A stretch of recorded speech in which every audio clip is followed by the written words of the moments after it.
oil change on a Kipor 3000. The Sign-Master IG 3000. We're just going to give it an oil change. You pop out the rubber cork on the bottom. The rubber cork. This guy was at the beach a lot with this one. There's a lot of sand on it, so I'm going to vacuum that all out. Put a little tray underneath there to catch the oil. I used a 10mm socket. Take the battery out first off. With the two little wing nuts there, you get the battery out. Just take the battery out, very easy to do. Prop it up on something. I propped this up, believe it or not, on 4 soda cans.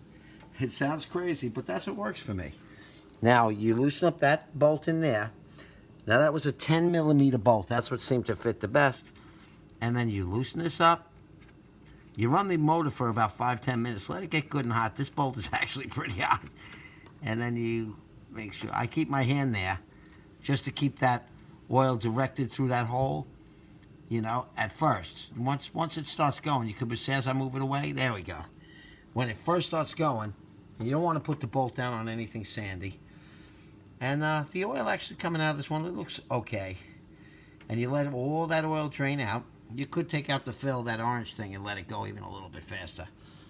And just fill it back up until you're at the top of the threads. Now, I happen to use 1030 semi-synthetic is what I put in there. I put a 1030 semi-synthetic. And, you know, I picked up one of those long funnels. Should help me get it in there.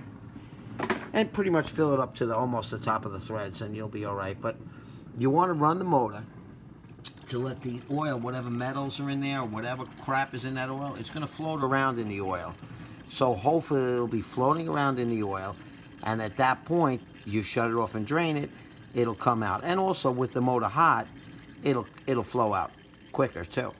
And let it get a good drain, let it all come out of there. Get that old crap out of there, and then that's it. So, all right. I hope this helped anybody looking to do the oil change. It's going to be the same on the 6000 too. If you have the 6000 model, it'll be the same. Remember, take out the little rubber plug right there. 10mm socket is what I used. I have a snap-on 10mm. And that worked perfectly, fit. And that's it. Hope that helped anybody. Put the plug back when you're done. Put the rubber gasket back when you're done. Fill it up with oil in this thing, and you're good to go. Fill it up to the top of the threads if you're not sure, but it's a little bit below the... You can see... Let's take this out. I'll show you where it's going to be. These things don't hold a ton of oil, but it shows it at the top of these threads. I mean, at the top of the thing, which is basically the bottom. You know what? It'll almost come out the threads. If it comes out the threads, it's not the end of the world. You know, it's not like you over-oiled it by a ton, but, you know, it's right at almost the top of the threads. You should be good. I believe they take 0.6. I'm not sure. 600 ml. I'm not sure. All right. Hope that helped anybody. Take care.